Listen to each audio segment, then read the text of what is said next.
पुंडलीकवरदा हरिविठ्ठल सद्गुरु समर्थ त्र्यंबकानंद महाराज की जय। माऊली ज्ञानेश्वर महाराज की जय। जगद्गुरु तुकाराम महाराज की जय। श्री गुरुदेव दत्त। श्री तुकाराम महाराजांची गाथा पारायण प्रत। आज आपण 16वा अभंग घेत आहोत। हा अभंग 5 चरणाचा आहे आणि प्रत्यक्ष विठ्ठलाच्या समोर उभा राहून विठ्ठलाच्या रूपाचं वर्णन केलेलं आहे। ते काय सांगतात की राजस सुकुमार मदनाचा पुतळा, रवी शशी काळा लोपलिया, कस्तुरी मळवट चंदनाची उटी, रुळे माळकंठी वैजयंती, मुकुटकुंडले श्रीमुख शोभले, सुखाचे ओतले सकळही, कासे सोनसळा पांघरे पाटोळा, घननीळ सावळा बाई आणू, सकळही तुम्ही भागे एकी सवा, तुका म्हणे जीवा धीर नाही। भगवंताच्या रूपाकडं म्हणजे विठ्ठलाच्या रूपाकडं पाहत असताना कसं दिसलं रूप, हे जे रूप आहे या रूपाचं वर्णन करताना ते सांगतात की राजस सुकुमार। आता तिथं गुणविशेषण आहे म्हणजे मूर्तीला पाहून मूर्ती कशी दिसती तर राजस, जसं राजीव, राजीव म्हणजे कमळ आणि त्याच्यासारखंच असणारं सुकुमार। सुकुमार हे कसं आहे तर कमळाचं पान फूल कसं सुकुमार असतं तसं आहे। कशाचं लक्षण आहे हे तर त्वचा इंद्रियाचं लक्षण आहे। त्वचा इंद्रियाला कसं लागलं तर मऊ आणि सुकुमार असं लागलं। परत काय सांगितलं तर मदनाचा पुतळा। कसे दिसतात हे तर मदन म्हणजे कामदेव। कामदेवाचं स्वरूप जसं विलोभनीय आहे, आकर्षक आहे, कोणतीही स्त्री या कामदेवाच्या रूपाला भाळते तसं विठ्ठलाचं रूप आहे। म्हणजे इथं त्वचा इंद्रिय घेतलं, डोळा इंद्रिय घेतलं, दोन्ही इंद्रियाद्वारा कसं दिसलं हे दाखवलं। रवी शशी काळा लोपलिया। रवी म्हणजे सूर्य, शशी म्हणजे चंद्र। आता ह्या दोघांच्या कळा म्हणजे प्रकाश। आता काय आहे तर सूर्याचा प्रकाश हा असणं प्रखर उष्णतादर्शक आहे आणि चंद्राचा प्रकाश हा शीतल आहे। धड उष्ण आणि शीतल ह्या दोघांच्या मध्ये, कारण ह्या दोन्ही प्रभा या रूपापुढं काय झाल्या एकरूप झाल्यात। म्हणजे कसं तर तिकडं पाहिलं तर डोळ्याला खुपत नाही सूर्याच्या उन्हासारखं आणि शीतल वाटलं म्हणून डोळे झाकून घेतले असंही नाही। असं हे स्वरूप असल्यामुळं त्या प्रकाशाकडं पाहताना कोणाचा प्रकाश म्हणून उपमा द्यावी तर रवी शशी तर लोपलेच, त्याचं त्या ठिकाणी उपयोग होत नाही, म्हणजे त्या प्रकाशात झाकून गेलेले आहेत। कस्तुरी मळवट चंदनाची ओटी दुसऱ्या चरणात सांगतात। कस्तुरी हे काय सुगंधित आहे आणि तिचं काय आहे तर संपूर्ण कपाळावर मळवट भरलेला आहे। शिवाय आणखीन संपूर्ण अंगाला उष्णता लागू नये म्हणून चंदनाची ओटी, सगळ्याला चंदन माखलेलं आहे। रुळे माळकंठी वैजयंती। आता त्यामध्ये काय आहे की एक सुगंधित आहे तर दुसरं शीतलता आहे। या दोन्हीमुळं त्या शरीराच्या ठिकाणी परिपूर्ण असं काय झालेलं आहे रूप धारण झालं। आणि कोणत्या प्रकारे वर जसं सांगितलं सूर्याचं आणि चंद्राचं लोप पावला असा प्रकाश आहे।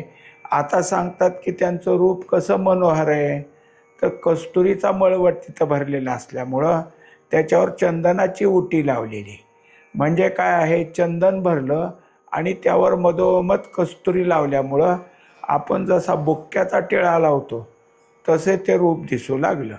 शिवाय गळ्यामध्ये कंठी वैजयंती, वैजयंतीची माळ आहे. तुळशीची माळ ही तुळशी काष्टापासून बनते. वैजयंतीची माळ हे वैजयंत्या फुलापासून म्हणजे त्या फळापासून बनते. दोन्ही काय आहेत तर शरीराला उपयुक्त अशा माळा आहेत. मुकुटकुंडले श्रीमुख शोभले. आता परत काय केलं, एक डोळ्याचंच रूप सांगत आले. संपूर्ण सगळं चाललंय आता डोळ्याकडं. तर मस्तकावर काय आहे, मुकुट आहे आणि तो कसा आहे, विराजमान झालेला आहे, आकर्षक आहे. कानात कुंडले आहेत आणि त्यामुळं त्याच्या मुखाला आणखीन तेज आलं असं म्हणता येतं. श्रीमुख शोभले. वास्तविक याच्या मुखामुळं मुकुट आणि कानातल्या कुंडलाला शोभा आली. हेच आहे.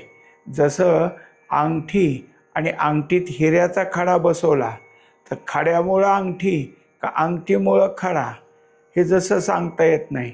दोघंही एकमेकाला पूरक ठरतात.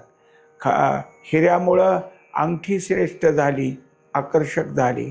अंगठीमुळं हिरा त्या ठिकाणी चांगला दिसू लागला. हे जसं आहे तसं या मुकुटाच्या ठिकाणी, कुंडलाच्या ठिकाणी झालं. पण तिकडं पाहिल्याबरोबर सुखाचे ओतले सकळही. आता एक झालं की डोळ्याला हे रूप दिसतंय पण आतमध्ये मात्र सगळं सुख झालंय. याचं कारण काय तर हे जसं ओतीव मूर्ती असते तशी ही सुखाचीच ओतीव मूर्ती. मनुष्य काय करतात तर देव करायचे झाले तर चांदीचे ओतीव मूर्तीचे असतात. पहिलं चांदीची जी काही आहेत त्याची जडण किंवा ठसा, त्या ठशात ओतायचं. मग चांदी म्हणा किंवा मग काय आहे पितळाची म्हणा, तांब्याची म्हणा. हे जसं आहे तसं इथं मात्र काय आहे, सुखाचंच ओतलेलं आहे. सुखाच्या ओतलेली ही रूप, हे मूर्ती अशी दिसते की ह्यातलं आत्तापर्यंत आम्ही चेहऱ्याचं मुखाचं वर्णन केलं पण मागचं खाली असलेलं शरीर काही वेगळं नाही, ते सगळं सुखाने ओतलेलं आहे. कासे सोनसळा पांघरे पाटोळा. आता कमरेभोवती काय केलेलं आहे, सोनेरी काठ असणारे असा पितांबर लिहिलेले आहेत आणि अंगावर जे काही घेतलंय ते उपरणं जसं आपण घेतो तसं ते उपरण्यासारखं रेशमी वस्त्र वरून घेतलेलं आहे. घननीळ सावळा बाई आणो. आता इतकं सगळं झाल्यानंतर सांगितलं की हा कसा आहे तर घन म्हणजे मेघ, मेघासारखा निळसर, फक्त पूर्ण काळा नाही आणि पांढरा नाही असा मेघ जो असतो सावळा तसा तो आहे. पण हे सांगितलं कोणाला, सावळा बाई आणो. बाई कोण आहेत ह्या, तर ह्या वृत्तीत आपल्या शरीरात जे जे कार्यरूप आहेत त्या त्या वृत्ती, डोळ्याची वृत्ती आहे, कानाची वृत्ती आहे, नाकाची आहे, जिभेची आहे, त्वचेची आहे. ह्या जशा वृत्ती आहेत तसं अंतःकरणात मनोवृत्ती आहे, बुद्धिवृत्ती आहे, चित्तवृत्ती आहे आणि अहमवृत्ती आहे. आता ह्या सगळ्या काय आहे, ढोबळमानानं सांगणाऱ्या वृत्ती. पण ह्या सगळ्या वृत्तीला आपले आपले धर्म आहेत. आपल्या आपल्या धर्माप्रमाणे त्या वृत्ती कार्य करतात. तुकोबाराने सांगितलं, दुसरा विषयच करू नका, सगळ्याजणी याच रूपाकडं बघा. सकळही तुम्ही व्हागे एकी सवा. तुम्ही सगळे कसं व्हा, एक बाजूला व्हा. आता तुमच्या वेगळ्या वेगळ्या बाजू नको.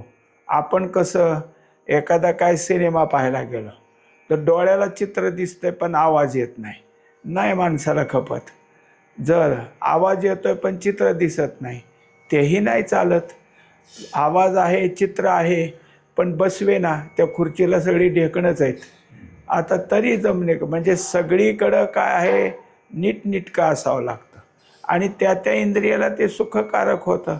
पण इथं तसं नाही, सगळ्या इंद्रियांचा स्वभाव एक होईल, एकच लक्षण तयार व्हावं असं ह्या सगळ्या वृत्तीला सांगितलं. म्हणजेच काय, आता याचं लक्षण एकाग्रता. सगळ्या वृत्ती कुठं आल्या, एकाग्र झाल्या. तुका म्हणे जीवा धीर नाही. आता माझ्या ठिकाणी हे बघायचं आहे, नंतर बघू, वेळ लावू, काही अजिबात नाही. मला आता हे काय झालेलं आहे की तात्काळ पाहिजे आणि सगळ्या वृत्तींना या सगळ्याची काय आहे भूक असावी, सगळ्या वृत्तीने हेच पाहावं. जसं सांगतात की पाहता श्रीमुख सुखावले सुख, डोळियाची भूक नवजे माझ्या, डोळे भरून या पाहीन तुझे सुख, तेची मज सुख देई, डोळे भरून या पाहीन तुझे मुख, तेची मज सुख देई देवा. ही जशी प्रमाण आहेत. आता या अभंगातून काय शिकवलं तर सगुणातून इंद्रियद्वारा परमात्म्याचं सुख घ्यायचं आहे. एरवी काय आहे तर अभ्यासानं सुख ओळखीचं होईस्तोवर इंद्रियाला बाजूला ठेवावं लागतं. पण इंद्रियासह सुख भोगायला मिळायला लागलं म्हणजे मग त्याच्या ठिकाणी इंद्रियसुद्धा आपला आपला धर्म सोडून या सुखाकडे वळालेले आहेत. यासारखा आता दुसरा एक अभंग आहे. त्या दुसऱ्या अभंगात सुद्धा वरच्या अभंगातलं जसं आहे तसं स्पष्टीकरण दिलेलं आहे. तो अभंग असा आहे. करकटावरी तुळशीच्या माळा, ऐसे रूप डोळा दावी हरी, ठेविले चरण दोन्ही विटेवरी, ऐसे रूप हरी दावी डोळा, कटी पितांबर कासे मिरवली, दावी वहिली ऐसी मूर्ती, गरुडा पारावरी उभा राहिलासी, आठवे मानसी तेच रूप, झुरोनी पांजरा होऊ पाहे आता, येई पंढरीनाथा भेटावया, तुका म्हणे माझी पुरवावी आस, विनंती उदास करू नये. आता हा 6 चरणाचा अभंग आहे. या अभंगात सुद्धा विठ्ठल परमात्म्याचं रूपच वर्णन केलं आहे. पण इथला विचार वेगळा आहे. इथं विचार असा आहे की हे जे तुझं दर्शन आहे हे माझ्या दृष्टीला होऊ दे. म्हणजे कुठं होऊ दे तर मानस दर्शन आहे, म्हणजे ध्यानमूर्ती. ध्यानमूर्तीच्या ठिकाणी कशी मूर्ती माझ्या ध्यानाच्या ठिकाणी उभा राहावी याचा विचार मांडला गेला. मग प्रत्येक चरणामध्ये काय म्हणतात तर करकटावरी तुळशीच्या माळा. कसा आहेस तर कमरेवर काय हात ठेवलेले आहेत आणि गळ्यामध्ये तुळशीची माळ आहे. हे सगळं काय आहे की भगवंताचं म्हणजे विठ्ठलाचंच निश्चित रूप आहे. यासारखं ध्यान कुठल्याच देवाचं दुसरीकडं नाही.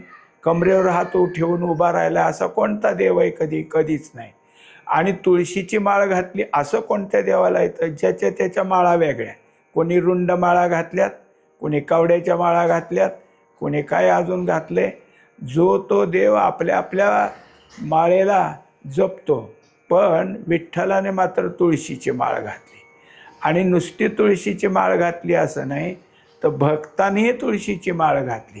कारण तुळशी माळ घालणं हे जसं काय आहे विठ्ठलाला शोभतं तसं भक्तांनी तेच केलं आहे.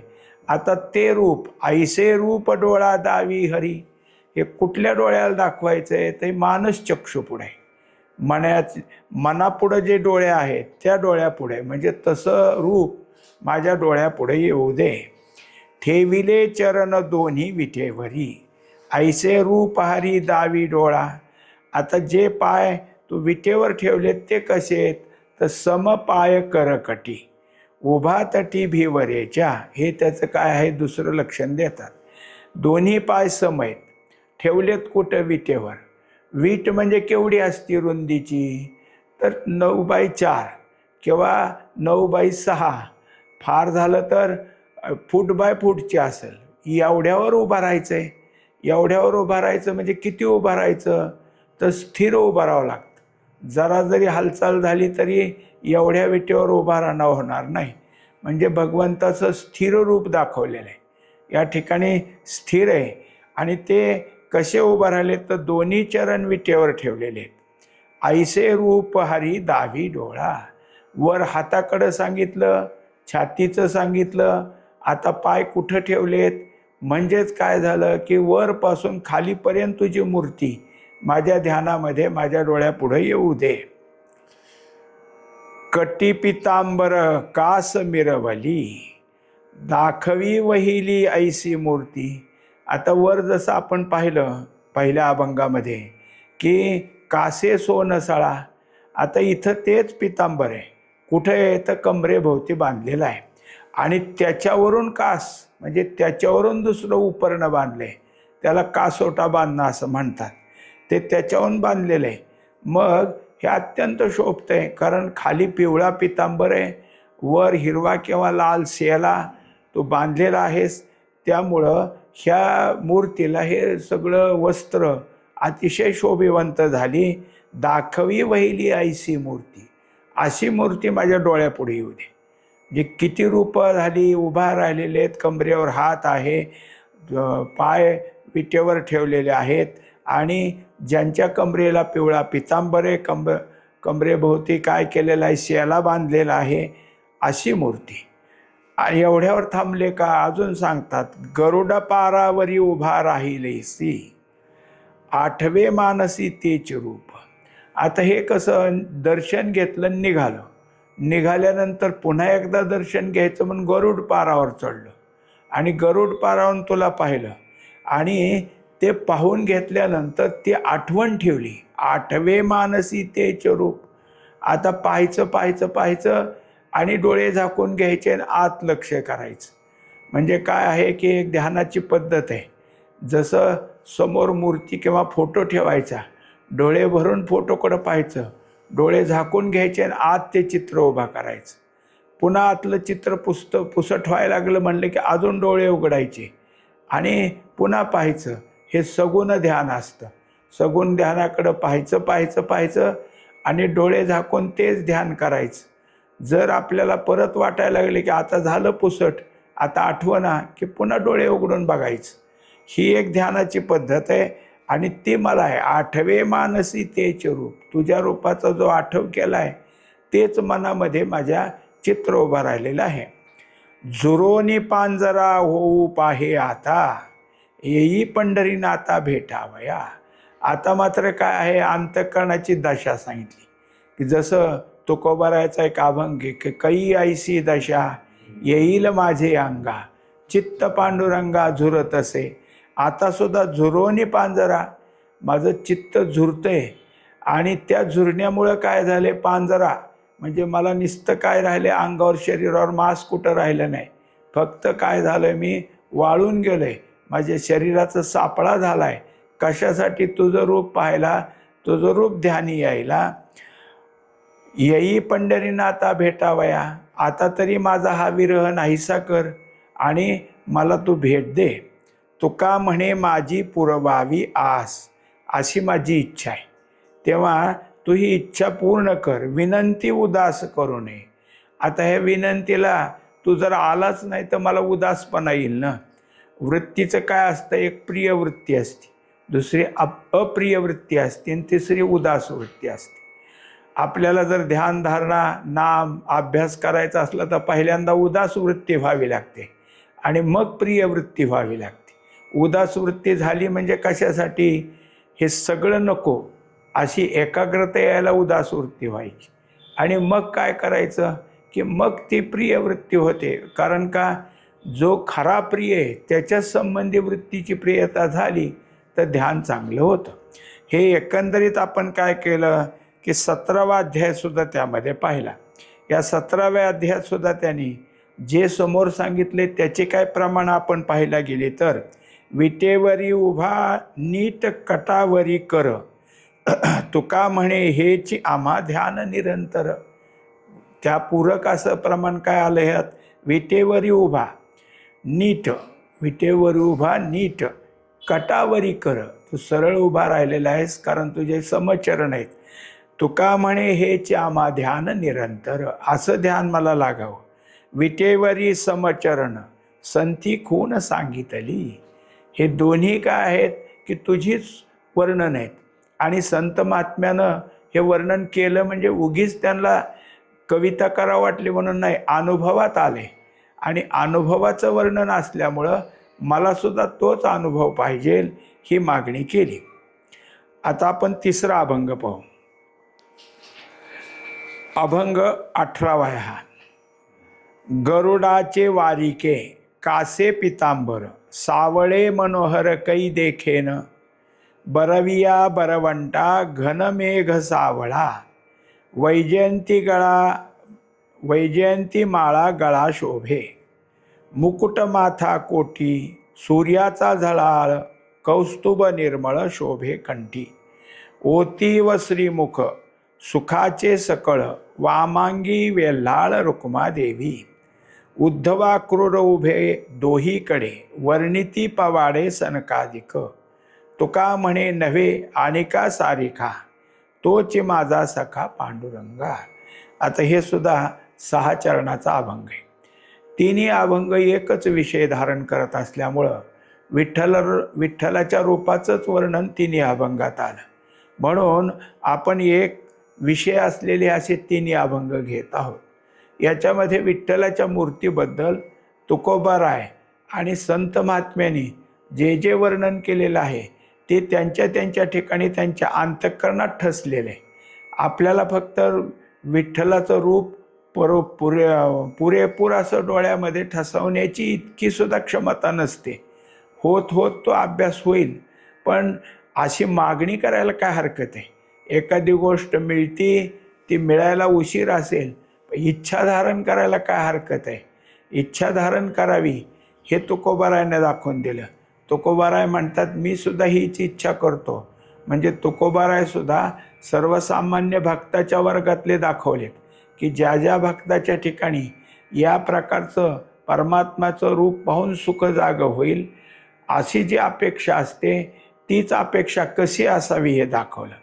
आता ह्या चालू अभंगात सांगितलं की गरुडाचे वारिके कासे पितांबर. वास्तविक पाहता आत्तापर्यंत आपण 2 अभंगात पाहिलं तर विटेवर उभा आहे, कटेवर कर ठेवलेले आहेत, हे आपल्याला काय झालं सहज आहे. पण गरुडावर बसलेले आहेत आणि ते कुठंतरी निघालेत असं पाहणं काय आहे कठीण जातं. मग जसं भगवंताची ह्या तऱ्हेची सुद्धा तयारी की कोण्याही भक्तानं देवाला हाक द्यावी आणि देवानं गरुडावर बसून त्याच्यापर्यंत यावं, असं जे एक स्वरूप असतं तशी अंतःकरणाची मागणी केली. तो आहेस विटेवर स्थानापन्न झालेला.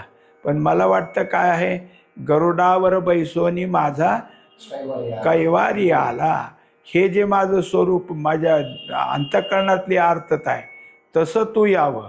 मग तू कसा आहेस, गरुडावर बसला तर तुझं स्वरूप काय झाकत नाही, कासे पितांबर, कारण तू पितांबर लिहिलेलं आहेस, तुझं ते स्वरूप आहे. आणि त्याप्रमाणे आला तरी आमच्या ओळखीचं किंवा संतांनी आम्हाला समजून दिलेलं कोणते तर सावळे मनोहर कै देखेन.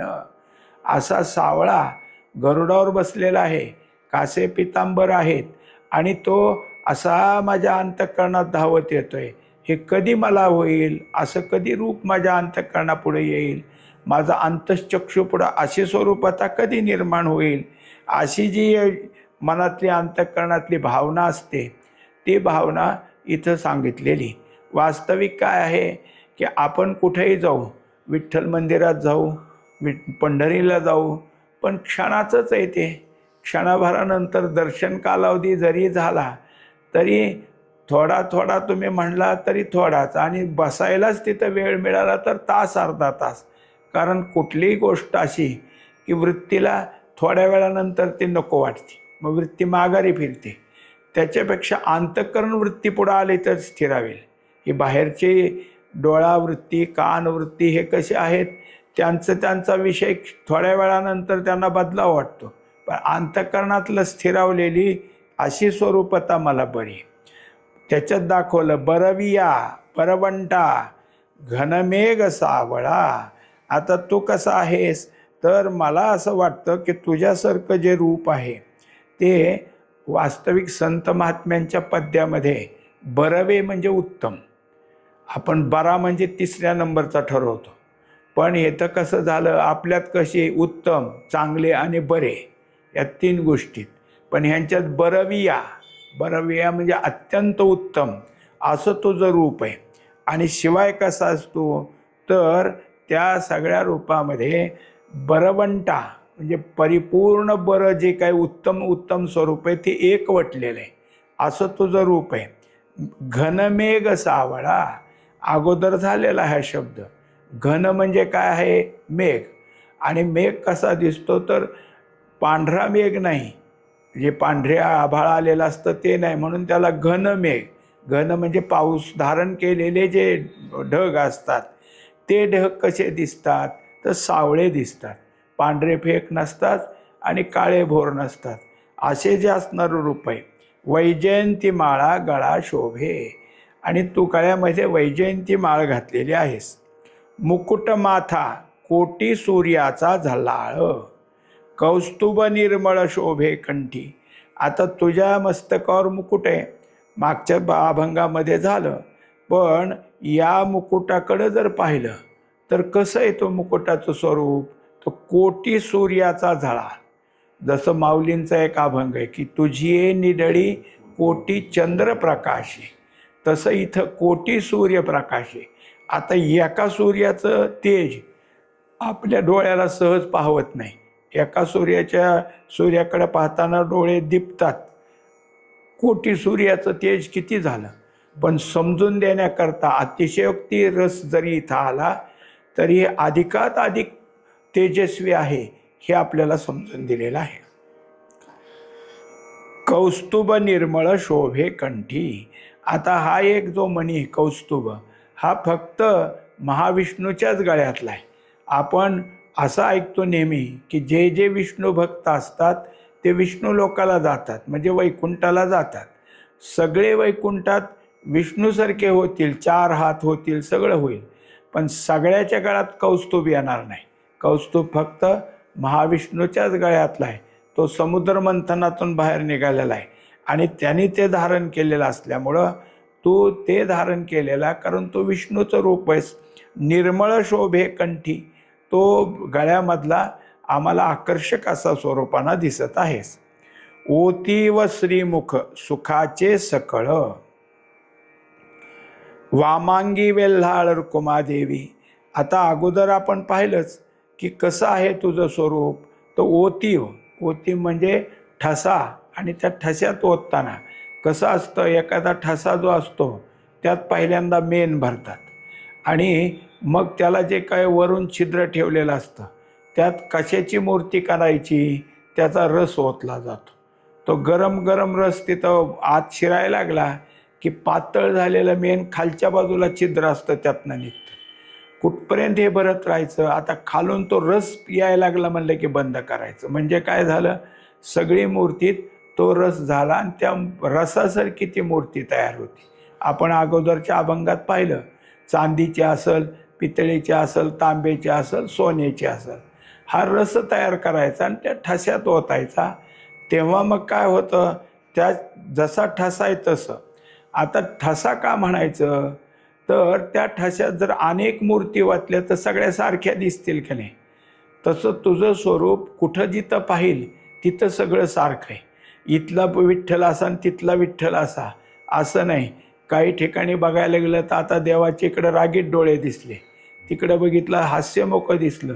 तसं तुझं स्वरूप सगळीकडं सारखं आहे, कारण तू ध्यान योगामधला आहेस, योगमूर्तीस, त्यामुळं तू समान असला आहेस. असं जे तुझं श्रीमुख आहे ते सुखाचे सकळ आणि सगळ्या अंगाला काय आहे, सुख देणारे. मग आता एकट्याच पंढरीनाथाची स्तुती कुठपर्यंत करावी, तर वामांगी वेल्हाळ रुक्मादेवी. वास्तविकता ही, कारण कुठेही पाहायला गेलं तर पंढरीनाथाच्या पांडुरंग मंदिरात म्हणजे पंढरपूर मंदिरात एकटे विठ्ठल दिसतील, पण गावोगावीच्या विठ्ठल मंदिरात विठ्ठल आणि रुक्माई दिसेल. म्हणून आम्हाला ते पाहिजे, तू नाही. एक काय झालं असं, थोडंसं निघालं होतं बोलणं, सीतामाई आणि राम बसलेले होते आणि मारुती होता तिथं. तर रामाने एका झाडाकडं पाहिलं, तर ते झाड असं होतं की त्याच्यावर वेल चढला होता आणि त्या वेलाला छानपैकी फुलं आली होती.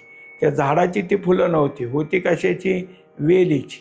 मग ते काय म्हणले, बघ ह्या वेलीने किती झाडावर आकर्षक केले, किती स्वरूप चांगले केले, झाडाला किती नटवले, किती फुलं छान दिसतेत. म्हणजे त्यांचं म्हणणं होतं की तू वेलीसारखीस आणि मी वृक्षासारखा आहे, तुझ्यामुळं मला शोभा आली. तर सीतामाई म्हणलं तसं नाही, झाडामुळं त्या वेलीला आधार आला, एकटी कुठं उभा राहिली असती. झाड आहे म्हणून वेलीला आधार आहे आणि आधारानं ती फुललेली. मग ते म्हणले असं कसं, मारुती तुला काय वाटतं रे? मला म्हणलं दोन्ही चांगलं दिसते. मला झाडही चांगलं दिसतं आणि वेलही चांगले दिसते. तसं भक्ताला नुसते विठ्ठल नाही, रुक्माईसुद्धा चांगली दिसते. त्यामुळं वामांगी वेल लाळ रुक्मादेवी, तर ती कशी आहे, तर तिचं जे स्वरूप वर्णन करता येईल ते अतिसुंदर आहे. कारण किती झालं तर ती माता आहे, मातेचं वर्णन किती करायचं. माता ही कशी असू द्या, स्वरूपवान असो कुरूपवान असो, ही त्या बाळावर तेवढ्याच पद्धतीनं वात्सल्य करते. तशी ही आमची माता आहे. उद्धव आक्रूर उभे दोहीकडे, वर्णिती पवाडे सनकाधिक. आता तुझ्या स्वरूपाकडं अजून कोण कोण आहे, तर जे जे श्रेष्ठ आहेत, उद्धव आहे, आक्रूर आहे, हे सगळे आणि सनकाधिक, हे तुझं सगळेजण वर्णन करतात. त्यामुळं तू कसा आहे, सर्वश्रेष्ठ आहेस. त्या सगळ्या भक्तांचं जे काही जाणं आहे त्यांच्या पाठीमागं आम्ही चाललो, म्हणजे त्याने आम्हाला मार्गदर्शन केलेलं आहे. ते अत्यंत श्रेष्ठ असेत. सावळा सुकुमार जैसा कर्दळीचा गाभा, चरणी नेपुरे वाकी गरजती उभा. आता हा तू कसा आहेस, सगळ्या ह्यानी त्या नभेच्या ठिकाणी आहेस. हे जसं वर्णन काय केलं भूपाळीमध्ये भगवंताच्या ह्याच्यामध्ये केलेलं आहे, तसं हे सगळे तुझं वर्णन करतात. तुका म्हणे नव्हे आणिका सारिका, तोच माझा सखा पांडुरंग. एकंदरीत तुझं जे स्वरूप आहे, तुझ्या स्वरूपासारखा आणखीन कोणता देव आहे असं अजिबात नाही. सगुण रूप घेतलं तरी तू तसाच आहेस, निर्गुण घेतला तरी तू तसाच आहेस. बाकीचे सगळे सगुणात येतील आणि आपलं आपलं कार्य करतील. त्यांच्या कार्याचा आविर्भाव आहे त्यांच्या ठिकाणी. तू काहीच कार्य करत नाहीस, तू निश्चल आहेस. त्यामुळं तुझं आत आणि बाहेरचं रूप सारखं, सगुण रूप आणि निर्गुण रूप सारखं, म्हणून तू सगळ्यापेक्षा वेगळा आहेस. हे आता मला लक्षात आलं. तोच माझा सखा पांडुरंग, हेच माझं मित्रत्व आहे. सखत्व म्हणजे प्रिय. सखा कोणाला म्हणावं तर प्रिय मित्र जसं म्हणतो आपण, तसा तू आहेस. आणि त्याच्याशिवाय मला आता दुसरं कोणी आवडत नाही. हेच माझं ध्यान आहे, हेच माझं स्वरूप आहे. असंच ध्यान मला निरंतर लाभो अशी माझी इच्छा आहे. पुंडलिक वरदारी विठ्ठल, श्री ज्ञानदेव तुकाराम, सद्गुरु समर्थ त्र्यंबकानंद महाराज की जय. माऊली ज्ञानेश्वर महाराज की जय. जगद्गुरु तुकाराम महाराज की जय. श्री गुरुदेव दत्त.